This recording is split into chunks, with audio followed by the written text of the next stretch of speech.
Welcome to my channel शिक्षा साथी यारा। दोस्त, आरआरबी एनटीपीसी एग्ज़ाम 2025 9 जून को जो फर्स्ट शिफ्ट में एग्ज़ाम था वो समाप्त हो चुका है और हमें 100% एक्यूरेट प्रश्न मिल चुके हैं। दोस्त, अगर आप इस चैनल पर नए हैं तो प्लीज़ चैनल को सब्सक्राइब कर लीजिए, बेल आइकन को दबा लीजिए, क्योंकि आने वाला एनटीपीसी का सारे एग्ज़ाम का पेपर एनालिसिस इसी वीडियो के इसी चैनल के माध्यम से किया जाएगा।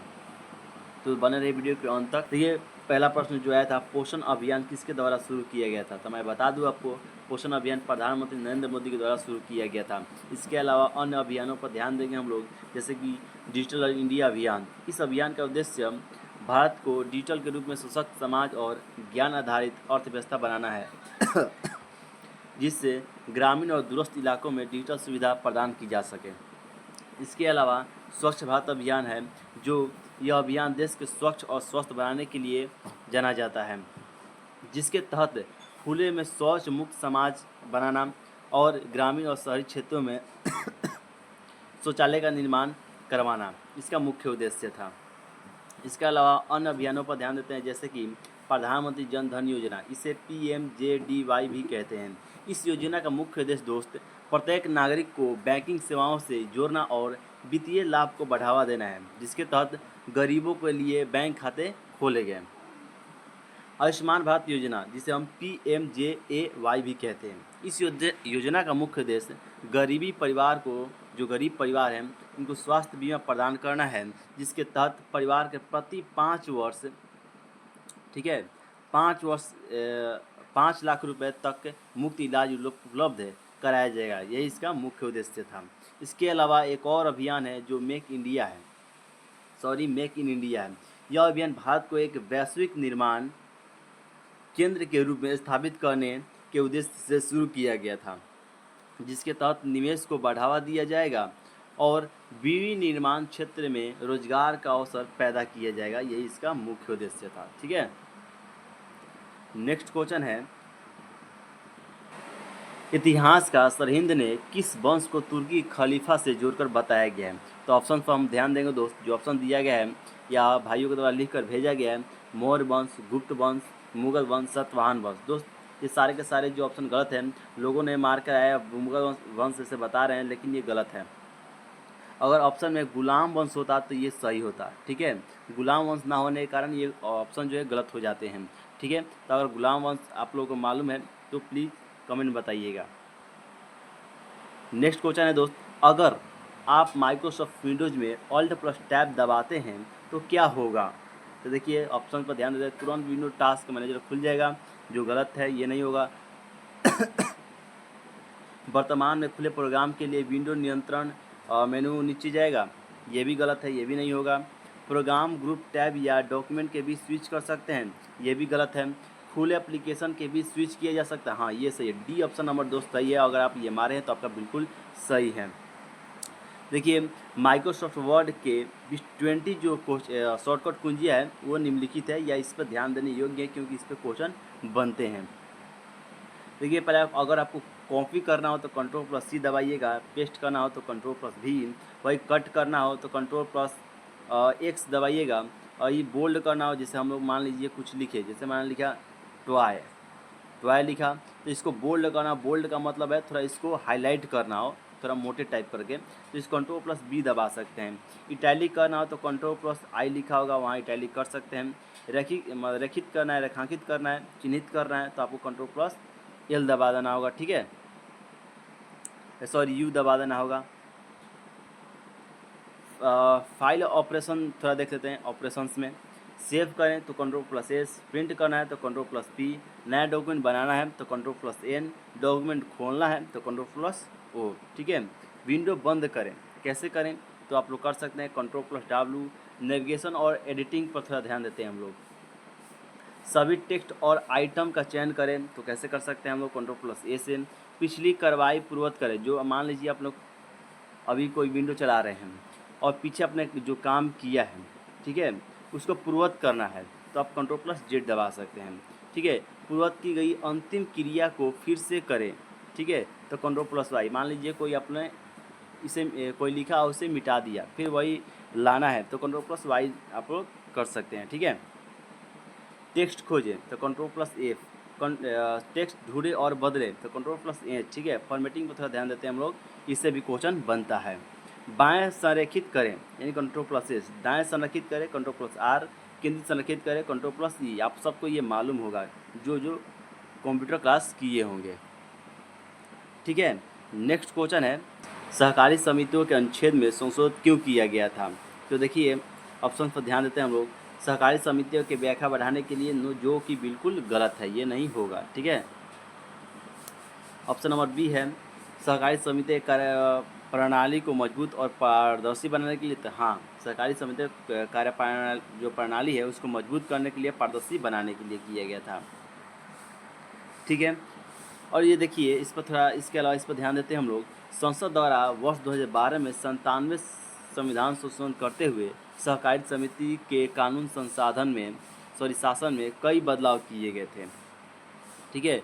अगर अनुच्छेद से बात की गई तो अनुच्छेद पर हम लोग ध्यान देते हैं जो एग्जाम की दृष्टि से बहुत ही महत्वपूर्ण है। देखिए अनुच्छेद 14 जो एग्जाम की दृष्टि से बहुत महत्वपूर्ण है, इसमें बताया गया अनुच्छेद 14 के तहत समानता का अधिकार का कार्य अर्थ है। अनुच्छेद 19 में बताया गया है इसके तहत अभिव्यक्ति की स्वतंत्रता के अधिकार का क्या अर्थ है, ठीक है। अनुच्छेद 21 में बताया गया है कि जीवन और व्यक्ति स्वतंत्रता के अधिकार का क्या अर्थ है। इस प्रश्नों को उत्तर देने के लिए आपको अनुच्छेद प्रावधान और उनके महत्व को समझना होगा, ठीक है। नेक्स्ट क्वेश्चन है, भारत और सिंगापुर की सेना का अग्नि योद्धा संयुक्त सैन्य अभ्यास कहाँ आयोजित किया गया था? तो आपका सही आंसर हो जाएगा देवलाली, महाराष्ट्र में, ठीक है। इसके अलावा हम इस पर ध्यान देंगे, भारत और सिंगापुर की सेना का अग्नि योद्धा संयुक्त सैन्य अभ्यास देवलाली, महाराष्ट्र में आयोजित किया गया था। सबसे पहले तो महाराष्ट्र में आयोजित किया गया, इसको ध्यान रख रहा है, ठीक है। यह अभ्यास जो है 2 बार आयोजित हुआ था, ठीक है। एक बार 2022 में और एक बार 2024 में, ठीक है। ये ध्यान रखना होगा, 2022 में हो सकता है नेक्स्ट शिफ्ट में ये क्वेश्चन बन जाए, ठीक है। कब कब और तारीख डेट सब सारे के सारे जानते हैं। 2022 में किस लिए और क्यों किया गया था ये भी देखते हैं। अग्नि योद्धा अभ्यास का 12वां संस्करण 13 नवंबर से 30 नवंबर तक 2022 तक देवलाली की फील्ड फायरिंग रेंज में आयोजित किया गया था। इस अभ्यास में दोनों सेनाओं की आर्टिलरी शाखा द्वारा संयुक्त मारक क्षमता योजना निष्पादन और नई पीढ़ी के उपकरणों का उपयोग शामिल था, ठीक है। एक बार 2024 में किया गया था, इसके बारे में थोड़ा जान लेते हैं। अग्नि योद्धा अभ्यास का 13वां संस्करण 28 से 30 नवंबर 2024 तक देवलाली फील्ड फायरिंग रेंज आयोजित किया गया था। दोनों में कॉमन बात यह है कि देवलाली फील्ड फायरिंग रेंज में आयोजित किया गया था। इस अभ्यास में सिंगापुर सशस्त्र बलों के 182 कर्मी और भारतीय सेना के आर्टिलरी रेजिमेंट के 114 सैनिक शामिल हुए थे। इसके उद्देश्य संयुक्त राष्ट्र चार्टर के तहत एक बहुराष्ट्रीय बल के रूप में एकजुट हासिल करने के लिए अभ्यास और प्रक्रिया की आपसी समझ को अधिकतम करना था, ठीक है। नेक्स्ट क्वेश्चन है, वर्तमान में जम्मू और कश्मीर में सरकार किस गठबंधन के तहत बनी हुई है? तो आपको मालूम होगा तो आप लोग प्लीज़ कमेंट में ज़रूर बताइएगा। तो आपका सही आंसर हो जाएगा दोस्त, जम्मू कश्मीर और नेशनल कॉन्फ्रेंस यानी JKNC और BJP जो है गठबंधन के तहत बनी है। इसके अलावा जम्मू कश्मीर में 18 सितंबर से 1 अक्टूबर तक 3 चरणों में विधानसभा चुनाव हुए थे। ये 2014 के बाद पहले विधानसभा चुनाव थे और 2019 में अनुच्छेद 370 के निरस्त होने, राज्य से केंद्र शासित प्रदेश बनने और विभाजन के बाद होने वाले पहले चुनाव थे।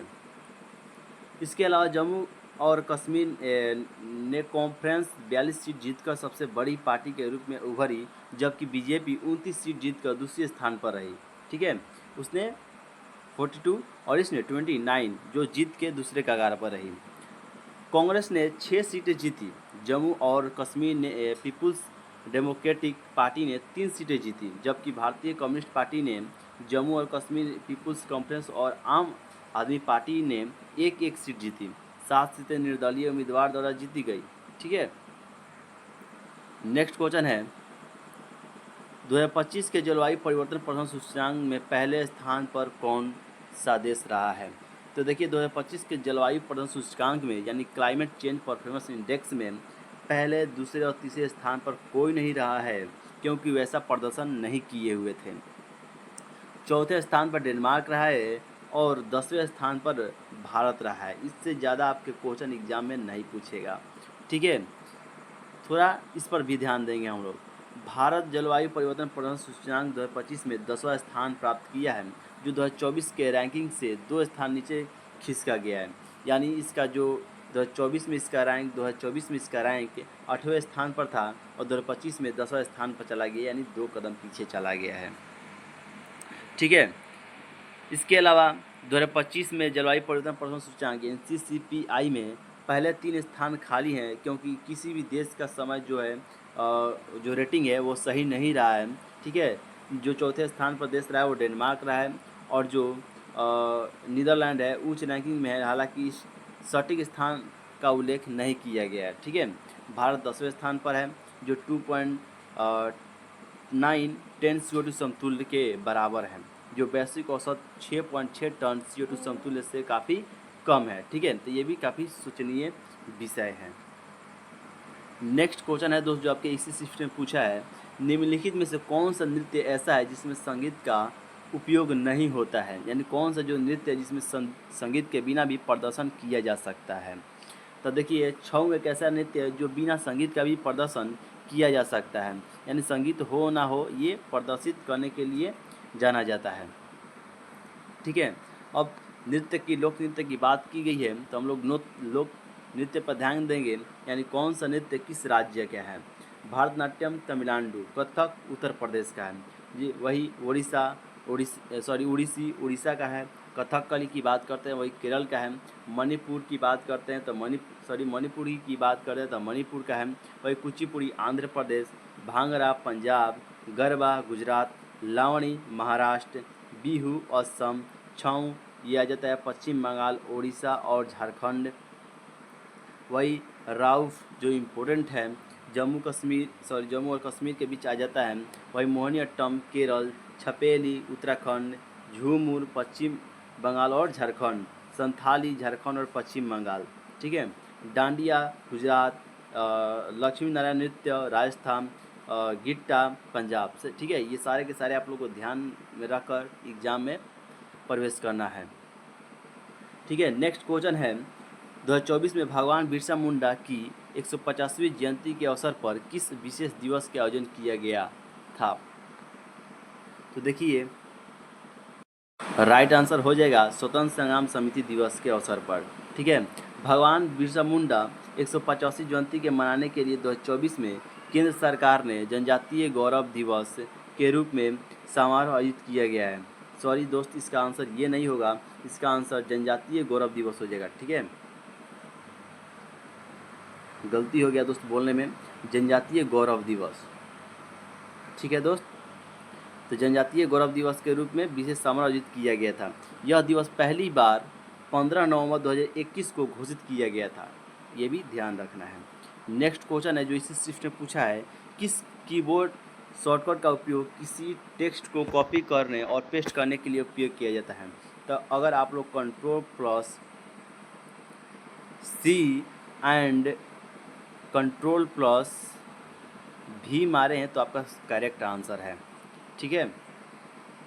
इसके अलावा MS वर्ड में पूछी जाने वाला महत्वपूर्ण कुंजी है, यानी MS वर्ड से पूछे जाने वाला प्रश्न दिया गया है, यानी पूछा है।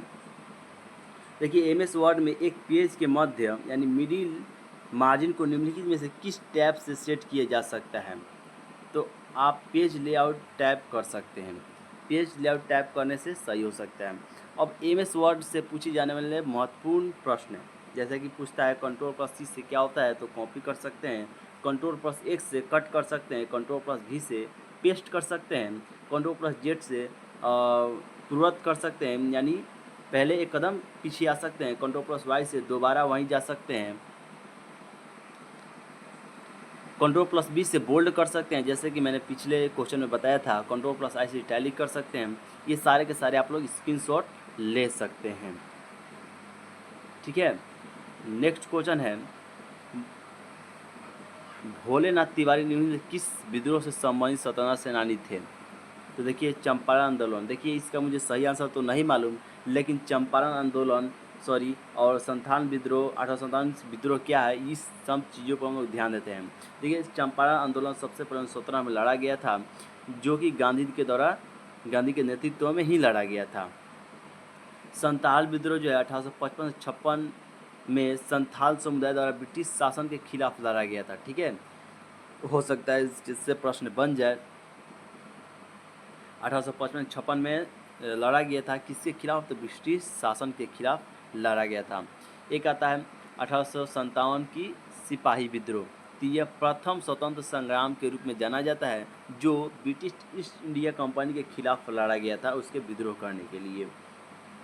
नेक्स्ट क्वेश्चन है जो इसी शिफ्ट में पूछा है दोस्त, अरुणाचल प्रदेश के पूर्व निम्नलिखित में से कौन सा देश स्थित है, तो देखिए वो म्यांमार हो जाएगा। ठीक है, अगर म्यांमार मारे हैं तो आपका बिल्कुल सही हो जाएगा। इसके अलावा अरुणाचल प्रदेश के पूर्व में म्यांमार, पश्चिम में भूटान, उत्तर में चीन यानी तिब्बत और दक्षिण में असम और नागालैंड स्थित है। भूटान, चीन, म्यांमार के साथ अरुणाचल प्रदेश की सीमाएं मिलती है, ये भी ध्यान रखना होगा। इसके अलावा अरुणाचल प्रदेश की स्थापना 20 फरवरी 1987 में हुई थी। इसकी राजधानी ईटानगर है। इसकी राज्य का जनघनत्व जो है 17/2 किलोमीटर है। ठीक है, यह असम और नागालैंड के साथ सीमा बनाती है। लोहित यहाँ का प्रमुख नदी है। इसके अलावा यहाँ टुंडा प्रकार की जलवायु पाई जाती है और हॉर्नबिल पक्षी यहाँ का राजकीय पक्षी है। ठीक है दोस्त, आज के प्रश्न जो इतने ही मिले थे। अगर आप भी आने वाले दिनों में एग्ज़ाम देने वाले हैं तो आप लोग इस नंबर पर